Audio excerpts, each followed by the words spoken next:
तो हमारा पहला क्वेश्चन है, because India comes first book is written by whom. तो बिकॉज इंडिया कम्स फर्स्ट ये जो बुक है ये किसके द्वारा लिखी गई है? बुक्स एंड ऑथर एक ऐसा टॉपिक है जिसके ऊपर ज्यादातर हर शिफ्ट में आपका क्वेश्चन बनता है। तो अगर बिकॉज इंडिया कम्स फर्स्ट अगर आपसे पूछ ली जाए एग्जाम में तो इसके ऑथर कौन रहेंगे? तो हमारा आंसर हो जाएगा राम माधव। राम माधव ऑथर रहेंगे बुक के जिसका टाइटल है बिकॉज इंडिया कम्स फर्स्ट। अब यहाँ पे जो टॉपिक है हमारा वो है बुक्स एंड ऑथर से रिलेटेड। तो बुक्स की कुछ बात कर लेते हैं, इंपॉर्टेंट बुक्स की। तो अगर बुक्स की बात करी जाए, ये अभी हमने 2021 की ही बुक्स ली है क्योंकि 2021 से बुक्स आपसे ज्यादा पूछी जा सकती हैं। तो अगर बुक्स एंड ऑथर्स की बात करी जाए, अ रोड मैप फॉर एंटरप्रेन्योर ये जो बुक है ये लिखी गई है जितेंद्र गुप्ता के द्वारा। नेहरू तिब्बत एंड चाइना ये बुक अवतार सिंह भसिन के द्वारा लिखी गई है। Home in the world a memoir इसके ऑथर रहेंगे अमर्त्य सेन। सच कहूं तो इसकी ऑथर है Neena Gupta. The spiritual CEO S Prakash रहेंगे इसके ऑथर। ब्यूटीफुल थिंग्स बुक लिखी गई है हंटर बाइडन के द्वारा। 1232 kilometre the long journey home ये बुक लिखी गई है विनोद कपरी के द्वारा। Languages of truth essays 2003 to 2020 ये लिखी गई है सलमान रुश्दी के द्वारा। द मेकिंग ऑफ आधार ये बुक लिखी गई है राम सेवक शर्मा के द्वारा। Star gazing the player in my life ये ऑटोबायोग्राफी है रवि शास्त्री की। फॉर्मर क्या रहेंगे? कोच रहेंगे इंडिया की टीम के। आपको ध्यान रखना है इनकी ऑटोबायोग्राफी है। गेजिंग ईस्टवर्ड बुक लिखी गई है रोमिला थापड़ के द्वारा। तो ये कुछ इंपॉर्टेंट बुक्स हैं जो कि आपकी आने वाली शिफ्ट में पूछी जा सकती हैं। हमारा दूसरा चैनल रहेगा HVS स्टडीज 2.0, उस पर हर एक टॉपिक की सेपरेट वीडियो आपको प्रोवाइड कराई गई है। आप उस चैनल को जरूर विजिट कर लें। जिन क्वेश्चंस एग्जाम्स में सबसे ज्यादा टॉपिक से पूछे जाते हैं उनकी वीडियोस आपको सेपरेट मिल जाएंगी। लिंक आपको डिस्क्रिप्शन में प्रोवाइड कराया गया है। अगर आपको किसी और टॉपिक पे सेपरेट वीडियो चाहिए तो आप कमेंट बॉक्स में जरूर टाइप कर दें। अगला क्वेश्चन देखते हैं, Banihal pass is located in which state और यूनियन टेरिटरी ऑफ इंडिया। अब बनिहाल पास इंडिया की कौन सी स्टेट या फिर यूनियन टेरिटरी में लोकेटेड है? आपसे ये क्वेश्चन पूछा जा रहा है तो आपका आंसर हो जाएगा जम्मू कश्मीर। जम्मू कश्मीर एक यूनियन टेरिटरी है इंडिया की, वहां पे लोकेटेड है बनिहाल पास। अब यहां जो बात करी गई वो पासेस की करी गई है कि कौन सा पास कौन सी स्टेट में लोकेटेड है। तो पासेस के कुछ टॉपिक की इंपॉर्टेंट क्वेश्चंस को कवर करते हैं, जैसे कि बॉमडिला पास अगर आपसे पूछा जाए तो ये अरुणाचल प्रदेश में है। दिहांग पास लोकेटेड है आपका अरुणाचल प्रदेश स्टेट में। जलेपला पास है सिक्किम में। खरदुंगला पास अगर आपसे पूछा जाए तो ये लद्दाख में रहेगा। इसमें काफी कंफ्यूजन हो जाता है, काफी लोग होते हैं जो कि जम्मू कश्मीर टिक कर जाते हैं, तो आपको ध्यान रखना है खरदुंगला पास करंट टाइम में लद्दाख में लोकेटेड है। काराकोरम पास आपका लद्दाख में है। लिपुलेख पास उत्तराखंड स्टेट का रहेगा। और माना पास ये दोनों इंपॉर्टेंट पासेस रहते हैं आपके उत्तराखंड स्टेट से, ये दोनों ही उत्तराखंड में रहेंगे। अगर आपसे नथुला पास पूछा जाए ये सिक्किम में है आपका। अगर आपसे पलक्कड़ पास पूछा जाए ये तमिलनाडु में है। पीर पंजल पास लोकेटेड है आपका जम्मू कश्मीर में। और रोहतांग पास आपका रहेगा हिमाचल प्रदेश स्टेट से। तो ये कुछ पासेस हो गए। आप नीचे देख सकते हैं सेपरेट टॉपिक वीडियोस के लिए HVS स्टडीज 2.0 हमारा चैनल है, लिंक आपको डिस्क्रिप्शन में प्रोवाइडेड है। अगला क्वेश्चन देखते हैं। अगले क्वेश्चन पे बढ़ने से पहले हम आपको बताना चाहते हैं करंट अफेयर जनवरी से लेके जुलाई 2022 तक के लिए एक सेपरेट ई बुक को रेडी करा गया है हमारी टीम के द्वारा। जो हमारी टीम है उन्होंने बिल्कुल सेलेक्टेड क्वेश्चंस, जिस टाइप के क्वेश्चंस आपके एग्जाम्स में बन सकते हैं उसी टाइप के क्वेश्चंस इस ई बुक में प्रोवाइड कराए हैं।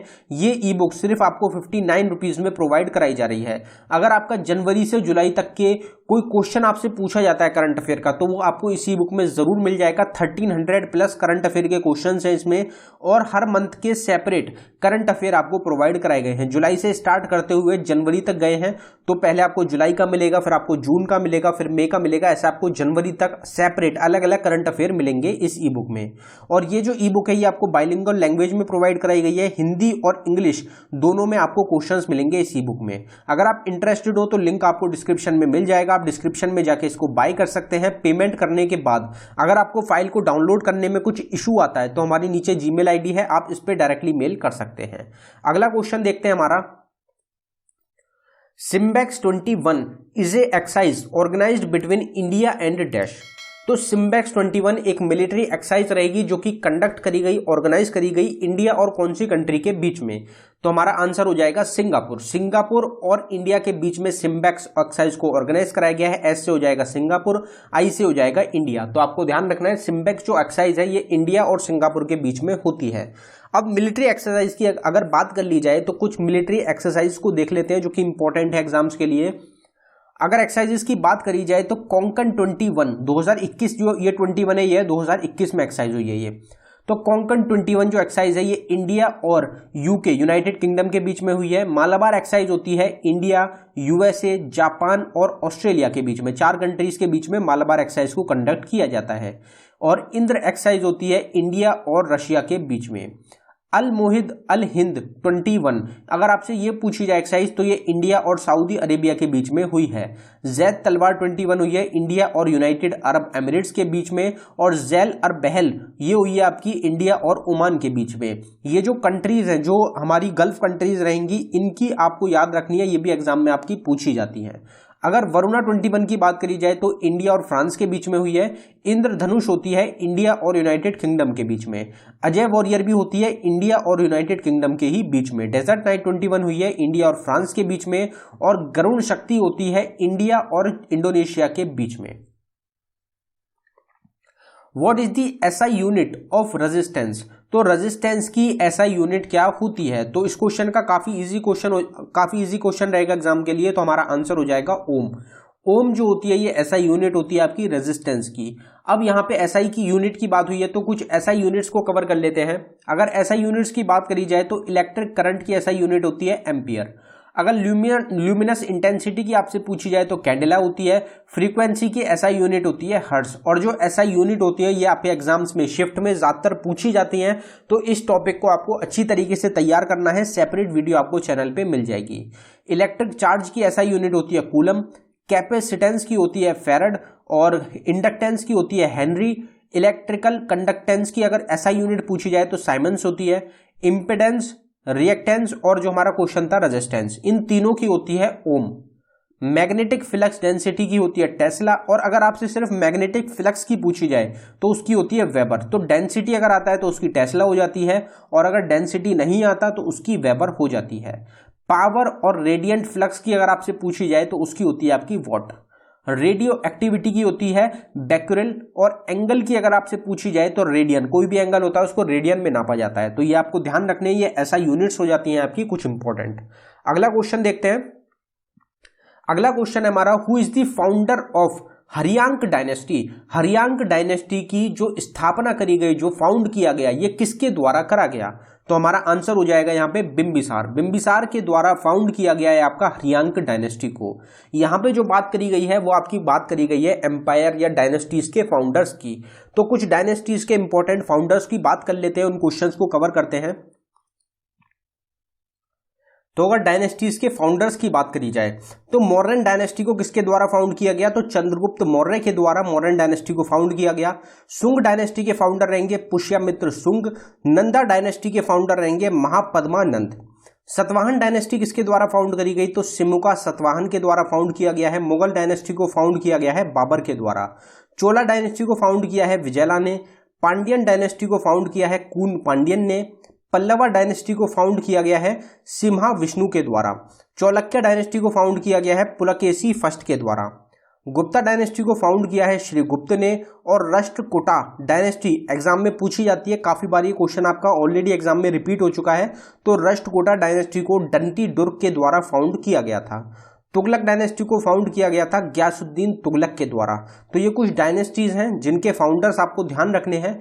पूरी 50 क्वेश्चन की एक डायनेस्टी की सेपरेट वीडियो आपको प्रोवाइड कराई गई है हमारे दूसरे चैनल HVS स्टडीज 2.0 पे, तो आप उसको भी देख सकते हैं, लिंक आपको डिस्क्रिप्शन में मिल जाएगा चैनल का। अगला क्वेश्चन देखते हैं हमारा। अगले क्वेश्चन की बात करी जाए तो in which of the following animals skin is a respiratory organ? तो ऐसा कौन सा जानवर रहेगा, ऐसा कौन सा एनिमल रहेगा जिसकी स्किन जो होती है वो एक रेस्पिरेटरी ऑर्गन होती है? तो इस क्वेश्चन का आंसर आप सबको पता ही होगा, काफी इजी क्वेश्चन हो जाता है आपके एग्जाम के लिए, क्योंकि पहले जो क्वेश्चन थे इस तरीके के क्वेश्चन आपके एग्जाम्स में काफी ज्यादा बनते थे। तो आपका आंसर हो जाएगा फ्रॉग। तो फ्रॉग जो होता है, मेढक जो होता है, उसकी जो स्किन होती है वो ही रेस्पिरेटरी ऑर्गन की तरह काम करती है। ये आपको पता होना चाहिए, एग्जाम में ये क्वेश्चन अभी भी पूछा जाता है। What is the name of the parliament of Afghanistan country? तो अफगानिस्तान जो कंट्री है इसकी पार्लियामेंट का नाम क्या है? हमारी जितनी भी नेबरिंग कंट्रीज रहेंगी उनका आपको हर एक चीज़ पता होना चाहिए कि उसकी पार्लियामेंट का क्या नाम है, करंट टाइम में प्रेसिडेंट कौन है, प्राइम मिनिस्टर कौन है, और उनकी कैपिटल क्या है, करेंसी क्या है, नेशनल एनिमल क्या है, नेशनल बर्ड क्या है। ये सब जो क्वेश्चंस होते हैं ये आपको ज़रूर पता होने चाहिए आपके हमारी जो नेबरिंग कंट्रीज़ है उनके बारे में। तो अफगानिस्तान कंट्री की अगर बात करी जाए तो इनकी पार्लियामेंट का नाम क्या है, तो हमारा आंसर हो जाएगा शोर। शोर जो है ये पार्लियामेंट का नाम है अफगानिस्तान कंट्री का। अब यहाँ पे बात हुई है पार्लियामेंट नेम्स की, तो उसको कवर कर लेते हैं। पार्लियामेंट नेम्स की अगर बात करी जाए तो बांग्लादेश कंट्री के पार्लियामेंट का नाम है जाटिया। इंडोनेशिया की पार्लियामेंट का नाम रहेगा पीपल्स कंसल्टेटिव असेंबली। भूटान जो कंट्री है उसकी पार्लियामेंट का नाम है सोगडू। डेनमार्क कंट्री की पार्लियामेंट का नाम है फोल्कटिंग। ये जो नाम है जैसे भूटान कंट्री का हो गया, बांग्लादेश का हो गया और डेनमार्क का हो गया, जो अलग अलग नाम होते हैं ये आपसे एग्जाम में ज़्यादा पूछे जाते हैं, तो ये आपको ध्यान रखने हैं। चाइना जो हमारी नेबरिंग कंट्री रहेगी तो इसकी पार्लियामेंट का नाम है नेशनल पीपल्स असेंबली। फ्रांस की पार्लियामेंट का नाम क्या है, नेशनल असेंबली। फिनलैंड की अगर बात करी जाए तो इडसकुंटा नाम रहेगा आपका फिनलैंड की पार्लियामेंट का। इंडिया का आप सबको पता ही है संसद बोला जाता है। आइसलैंड की पार्लियामेंट का नाम है एथिंग। और ईरान की अगर बात करी जाए तो मजलिस रहेगा। और जापान की पार्लियामेंट काफ़ी पूछी जाती है, डाइट नाम रहेगा। इजराइल की भी काफ़ी ज़्यादा फेमस रहती है, नेसेट, द नेसेट नाम रहेगा इजराइल की पार्लियामेंट का। तो ये आपको ध्यान रखनी है, कुछ पार्लियामेंट नेम्स हो जाएंगे, सेपरेट वीडियो आपको चैनल पे प्रोवाइडेड है। The first computer language developed by, तो पहली जो कंप्यूटर लैंग्वेज डेवलप करी गई थी उसका आपसे नाम पूछा जा रहा है, कौन सी लैंग्वेज है जो कि पहली कंप्यूटर लैंग्वेज थी।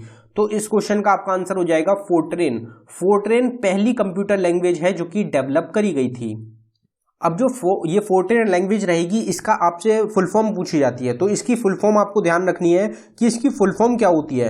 तो फॉर्मूला ट्रांसलेशन इसकी फुल फॉर्म रहेगी। और इसको जो लैंग्वेज को क्रिएट किया गया था ये जॉन बैकस के द्वारा इस लैंग्वेज को डेवलप किया गया था, फॉर्म किया गया था, क्रिएट किया गया था। कब किया गया था, अगर आपसे ईयर पूछ लिया जाए तो 1957 में जो फोर्ट्रेन लैंग्वेज है इसको डेवलप किया गया था, ये आपको ध्यान रखना है। Which one of the following acid is used in the I wash, तो आई वॉशेस जो होते हैं तो वो जो आई वॉशेस की ड्रॉप्स आती हैं उसमें कौन सा एसिड होता है जिसको यूज किया जाता है। तो आपका आंसर क्या होगा इस क्वेश्चन का, बोरिक एसिड। बोरिक एसिड एक ऐसा एसिड होता है जो कि हमारे आई वॉशेस में यूज किया जाता है, आई वॉश करने के लिए यूज किया जाता है बोरिक एसिड को। तो ये आपको ध्यान रखना है, ये भी क्वेश्चन आपके एग्जाम्स में काफी बार पूछा जा चुका है। तो दोस्तों ये था हमारी वीडियो का आखिरी क्वेश्चन। अगर आपको वीडियो पसंद आई हो वीडियो को लाइक करें। अगर आपने अभी तक चैनल को सब्सक्राइब नहीं किया है तो आप चैनल को जरूर सब्सक्राइब कर लें। डेली हमारे चैनल पे exam oriented video, expected questions की वीडियोस आपको प्रोवाइड कराई जाती है हर एक शिफ्ट के लिए, आगे भी आपको मिलती रहेंगी। और साथ ही साथ जो एनालिसिस है वो भी आपको डेली हमारे चैनल पे प्रोवाइड कराया जाता है। तो आप चैनल को जरूर सब्सक्राइब कर लें। साथ ही हमारी ई बुक्स रहेंगी, काफी इंपॉर्टेंट ई बुक्स एग्जाम्स के लिए, उनका लिंक भी आपको डिस्क्रिप्शन में प्रोवाइड कराया गया है। तो आप डिस्क्रिप्शन में जाके हमारी ई बुक्स को भी चेक कर सकते हैं, वो भी आपके एग्जाम्स के लिए काफी ज्यादा इंपॉर्टेंट रहेंगी। धन्यवाद।